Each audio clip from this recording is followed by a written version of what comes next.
नमस्कार, जय शिवराय, जय शंभूराजे। आज मी तुम्हाला आपले दैवत छत्रपती शिवाजी महाराजांच्या स्वराज्यामध्ये घेऊन आलेलो आहे। आणि जेव्हा आपण या स्वराज्यामध्ये येतो तेव्हा आपल्याला या ठिकाणी अनेक प्राचीन गड किल्ले बघायला मिळतात।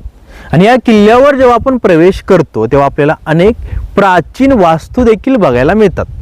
अशाच स्वराज्यामध्ये आज मी आलेलो आहे आणि स्वराज्यामध्ये असलेल्या अशा गडावर मी तुम्हाला घेऊन आलेलो आहे। या गडावर अशी एक प्राचीन चमत्कारी रहस्यमय विहीर आपल्याला आज बघायची आहे।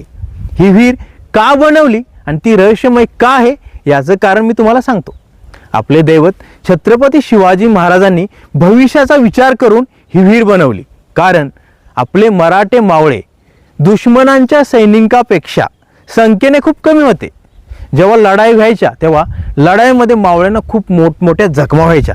तलवारी, भाले, कुऱ्हाडी यांच्या जखमा खूप मोठमोठ्या असायच्या आणि त्या जखमा भरून येण्यासाठी मावळे रिकवर होण्यासाठी त्यांना 1 किंवा 2 वर्षाचा कालावधी लागायचा। मग छत्रपती शिवाजी महाराजांनी विचार केला आणि अशी चमत्कारी विहीर या पावनगडावर बनवली। त्या विहिरीच्या आतमध्ये तूप ओतले, गाईचे एकदम प्युअर शुद्ध तूप आणि तुपामध्ये वनस्पतिक औषधे मिक्स केली। आणि या तुपाच्या विहिरीमध्ये जेव्हा सैनिक जखमी होऊन यायचे तेव्हा ते थोड्या वेळासाठी बसायचे। त्यानंतर त्यांच्या जखमा लवकर भरून यायच्या आणि सैनिक आपले मराठे मावळे लढाईसाठी पुन्हा लवकरात लवकर सज्ज व्हायचे। म्हणजे महाराजांचे दिमाग, महाराजांची बुद्धी किती नेक्स्ट लेवलची आणि किती हुशार होती। म्हणजे महाराजांनी भविष्याचा विचार करून आपले मराठे मावळे लवकरात लवकर जखमी परिस्थितीमधून रिकवर होण्यासाठी त्यांनी अशी रहस्यमय विहीर बनवली। ही विहीर आज आपण जवळ जाऊन बघायची आहे आणि त्या विहिरीच्या आतमध्ये आपल्याला काय काय बघायला मिळतंय हे देखील बघायचं आहे। मी आता पावनगडावरती पोहोचलेलो आहे। आता आपण विहिरीच्या दिशेने प्रवास करायला सुरुवात करूया। पण मित्रांनो, विहिरीच्या जवळ जाण्या अगोदर सर्वप्रथम या ठिकाणी आपल्याला आयता आकार एक प्राचीन विहीर बघायला मिळते। ही विहीर खूप मोठी आहे। या विहिरीच्या आतमध्ये जाऊन आपण बघूया ही विहीर कशासाठी बनवली आणि या विहिरीचा उपयोग कशासाठी केला जात होता। विहिरीच्या आतमध्ये जाण्या अगोदर या ठिकाणी एक दगड दिसतो आपल्याला। हा दगड म्हणजे जशी विहीर आहे त्या प्रकारे या ठिकाणी हा चौकोनी दगड खोदलेला आहे। म्हणजे हा दगड दर्शवतो की विहीर कशी आहे। बघू शकता तुम्ही, हा दगड जशी विहीर आहे तशीच या दगडाचा आकार आहे। आता मी या विहिरीमध्ये प्रवेश करतो। ह्या प्राचीन वास्तू आहेत त्यामुळे या वास्तूजवळ आल्यानंतर चप्पल दूरच काढा। कारण महाराजांच्या गडावर आल्यानंतर जेवढ्या पण प्राचीन वास्तू आपल्याला बघायला मिळतात त्या देवा समान असतात। आता मी या विहिरीच्या आतमध्ये प्रवेश करत आहे। पण मित्रांनो, आणखी पुढे जाता येणार नाही। या ठिकाणी भरपूर गवत आहे, अडचण आहे आणि खाली खोल खड्डा पण असू शकतो। त्यामुळे तुम्ही दुरूनच ही विहीर बघू शकता। या विहिरीचा आकार चौकोनी आहे म्हणजे आयता आकार विहीर। आणि या विहिरीचं दुसरं नाव देखील आहे मार्कंडेय जलाशय। आणि या विहिरीमध्ये अजून देखील स्वच्छ आणि थंडगार पाणी आपल्याला बघायला मिळतं। म्हणजे गडावर पाण्याची सुविधा करण्यासाठी ही आयता आकार विहीर छत्रपती शिवाजी महाराजांच्या काळामध्ये बनवली गेलेली आहे। आणि समोर या ठिकाणी तुम्हाला एक मंदिर दिसत असेल। या मंदिराच्या जवळच तुपाची प्राचीन आणि रहस्यमय विहीर आहे। आता आपण डायरेक्ट विहिरीजवळ पोहोचूया आणि मग तिथं जाऊन ती विहीर बघूया। त्यानंतर विहिरीच्या मागे असलेले प्राचीन शंभू महादेवाचं मंदिर बघूया, भगवंताचं दर्शन घेऊया आणि तिथल्या सुंदर निसर्गामध्ये थोडा वेळ बसून मस्त आनंद घेऊया। आता मी तुम्हाला तुपाच्या विहिरीजवळ घेऊन आलेलो आहे आणि या ठिकाणी बोर्ड पण लावलेला आहे। ह्या बोर्डचा काही भाग फाटल्यामुळे इथली अक्षरे आपल्याला दिसत नाहीत, पण या ठिकाणी दिसू शकते तुपाची विहीर, वनक्षेत्र पन्हाळा। हीच ती प्राचीन विहीर आहे। ह्या विहिरीचे आपण दर्शन घेऊया। हर हर महादेव। कारण ही विहीर देवा समान आहे।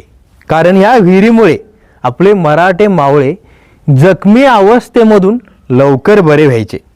या विहिरीच्या आतमध्ये आता पाणी आहे, पण छत्रपती शिवाजी महाराजांच्या काळामध्ये तूप आणि वनस्पतिक औषधे ओतून ह्या विहिरीला भरली जात होती. नंतर ह्या विहिरीचा वरून आकार घुमटा आकार बनवला, कारण ह्या विहिरीमध्ये कचरा पडू नये किंवा कोणताही जंगली प्राणी ह्या विहिरीमध्ये पडू नये म्हणून ह्या विहिरीला झाकून घेतली. आता ही विहीर मी तुम्हाला आणखी जवळून दाखवतो, म्हणजे आतमधून दाखवतो कशी आहे.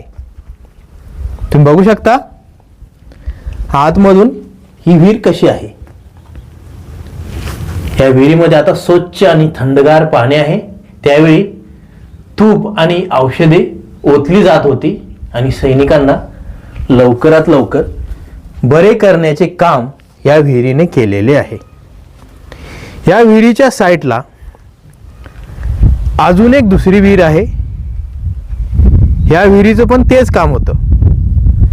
सह्याद्रीचा काळा दगड फोडून या दोन्ही विहिरी बनवल्या आणि या विहिरींच्या आतमध्ये तूप आणि वनस्पतिक औषधे ओतून मावळ्यांना यामध्ये बसायला सांगितलं जात होतं. आता आपण ही विहीर बघितली. हे समोर असलेले प्राचीन मंदिर बघण्यासाठी आपल्याला आता मंदिराच्या दिशेने प्रवास करायचा आहे. आणि मित्रांनो, हे मंदिर काळ्या पाषाणामध्ये बनवलेलं आहे हे तुम्हाला दिसत असेल.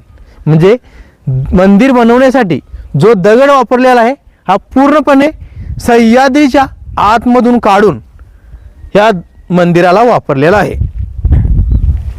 आणि या मंदिराचा आकार छत्रपती शिवाजी महाराजांच्या काळामध्ये बनवलेला असल्यामुळे आपल्याला बघितल्यानंतर समजतो प्राचीन आहे.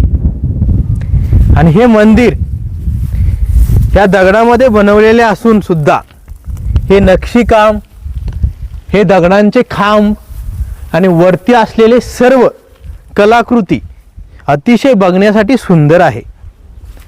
आणि मंदिर परिसरामध्ये आल्यानंतर आपल्याला या ठिकाणी 2 प्राचीन तोफा बघायला मिळतात.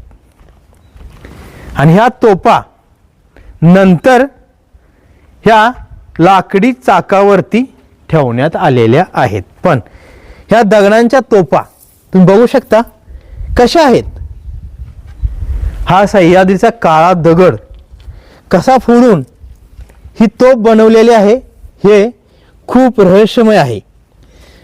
इथून दारुगोळा आतमध्ये टाकल्यानंतर इथून वात लावली जायची, म्हणजे माचीस लावून किंवा त्यावेळी दिवट्याने त्या वातीला आग लावली जात होते. आणि जेव्हा दारुगोळा पेटायचा तेव्हा इथून तो दुश्मनांच्या सैनिकावरती जाऊन पडायचा. अशा तोफा या ठिकाणी 2 आहेत. बघू शकता तुम्ही. या ठिकाणी अजून एक तोफ आहे.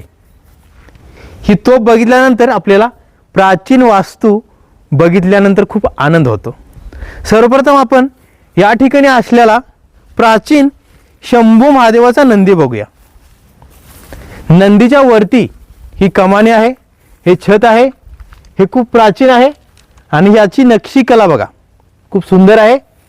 ओम नमः शिवाय, हर हर महादेव. मित्रांनो, नंदीचं मी दर्शन घेतलेलं आहे. आता मी मंदिरामध्ये प्रवेश करतो आणि हे शंभू महादेवाचं प्राचीन मंदिर तुम्हाला आतमधून दाखवतो. मंदिराच्या आतमध्ये खूप मोठमोठे दगड एकावर एक कसे रचलेले आहेत आणि आतमध्ये खांबावरती कशी नक्षीकाम केलेले आहे हे सर्व आता आपण आतमध्ये जाऊन बघायचे आहे. मंदिरात वरती जाण्यासाठी या शिड्या दिसत असतील, ह्या नंतर बनवलेल्या आहेत. प्राचीन शिड्या तुटल्यामुळे या शिड्या नंतर बनवल्या. आणि आतमध्ये आल्यानंतर एकदम गार अनुभव आपल्याला अनुभवायला मिळतो. आणि हे सह्याद्रीमधून काढलेले खूप मोठमोठे दगड बघा मित्रांनो, जे एकावर एक कसे रचलेले आहेत. ही खाली तुम्हाला परशी दिसत असेल, ही नंतर बसवलेली आहे, पण हे मंदिराचे बांधकाम प्राचीन आहे. ओम हर हर महादेव. या ठिकाणी मंदिराची चौकट आहे, चौकटीवर गणपती बाप्पा आहेत. आणि मंदिराला सध्या कुलूप आहे, म्हणजे दरवाजा बंद केल्यामुळे आपण आतमध्ये जाऊ शकत नाही. तरी सुद्धा मी शंभू महादेवाचं बाहेरूनच दर्शन घेतो. ओम नमः शिवाय, हरे हरे महादेव. आणि तुम्हाला दर्शन घडवून आणण्यासाठी मी या फटीमधून मोबाईल आतमध्ये घालून तुम्हाला शंभू महादेवाचं दर्शन घडवून आणतो. ओम हर हर महादेव. कर्पूर गौरम करुणावतारम संसार सारम उभयदारम. बघा मित्रांनो, महादेवाच्या पिंडीचं दर्शन घ्या. आणि वरती हे बांधकाम कसे केलेले आहे तुम्ही बघू शकता. दगडावर दगड हे कसे रचलेले आहेत, हे एक रहस्यमय आणि वैशिष्ट्यपूर्ण आहे. मित्रांनो, आज आम्ही या स्वराज्यामध्ये आलो. स्वराज्यामध्ये आल्यानंतर महाराजांच्या काळामध्ये काय काय चमत्कारी गोष्टी बनवल्या गेल्या हे आपल्याला बघायला मिळाल्या. शंभू महादेवाचं प्राचीन मंदिर बघायला मिळालं आणि मंदिराच्या बाहेर असलेल्या छत्रपती शिवाजी महाराजांच्या काळातील 2 दगडी तोफा देखील आपल्याला बघायला मिळाल्या. आणि या ठिकाणी असलेली तुपाची चमत्कारी विहीर देखील आपण बघितली. आणि सुरुवातीला आयताकार मार्कंड जलाशय देखील आपण बघितला. तुम्ही देखील मित्रांनो वेळात वेळ काढून, एक दिवस सुट्टी काढून अशा स्वराज्यामध्ये नक्की या. त्यामुळे तुम्हाला या स्वराज्यामध्ये काय काय घडलं आणि या स्वराज्यामध्ये काय काय वास्तू आहेत हे तुम्हाला बघायला मिळेल. आणि सोबत येताना मुलांना, स्वतःच्या फॅमिलीला, आईवडिलांना घेऊन या. त्यामुळे त्यांना देखील हा इतिहास समजेल आणि हा स्वराज्य आपल्यासाठी किती महत्त्वाचा आहे हे आपल्याला समजेल. महाराजांनी हे सर्व बनवलं कारण महाराजांना सुरक्षित स्वराज्य बनवायचं होतं आणि ते महाराजांनी बनवून दाखवलं. त्यासाठी त्यांनी खूप संघर्ष देखील घेतला. त्यामुळे आपण ह्या सुरक्षित स्वराज्यामध्ये सुरक्षित श्वास घेत आहे आणि सुरक्षित आहोत. अशा स्वराज्याला नक्की भेट द्या, म्हणजे प्राचीन इतिहास आपल्याला समजेल आणि आपल्या दैवतांचे आपल्यावर किती उपकार आहेत हे देखील आपल्याला समजेल. तर मित्रांनो, आज मी या पावनगडावरती आलो. हा गड तुम्हाला बघायचा असेल तर सर्वप्रथम तुम्हाला कोल्हापुरीमध्ये यावं लागेल. कोल्हापूरमधून पन्हाळ तालुक्यामध्ये आल्यानंतर, म्हणजे कोल्हापूरपासून 20 किलोमीटर अंतर पार करून आल्यानंतर पन्हाळगडाच्या समोर हा पावनगड तुम्हाला दिसेल. ह्या गडावर सहसा कोणीही पर्यटक येत नाहीत, कारण पन्हाळगडपासून म्हणजे या जंगली रस्त्यामधून या ठिकाणी यावं लागतं. त्यामुळे पन्हाळगडावर अनेक पर्यटक आपल्याला बघायला मिळतात, पण या ठिकाणी कोणीही येत नाही, कारण या ठिकाणी आपल्याला थोडा जंगलामधून प्रवास करावा लागतो. पण तुम्ही अशा ठिकाणी या, त्यामुळे तुम्हाला हा प्राचीन इतिहास समजेल. आज मी तुम्हाला हा व्हिडिओ बनवून दाखवला. हा व्हिडिओ तुम्हाला कसा वाटला मला कमेंट करून नक्की सांगा. आणि असेच नवनवीन मराठी व्हिडिओ बघण्यासाठी चॅनल सबस्क्राईब करा, शेअर करा, लाईक करा आणि बेल आयकॉन दाबून नोटिफिकेशन ऑन करा. पुन्हा भेटूया अशाच नवीन मराठी व्हिडिओसोबत. धन्यवाद. जय शिवराय. नमः पार्वती पते. हर हर महादेव.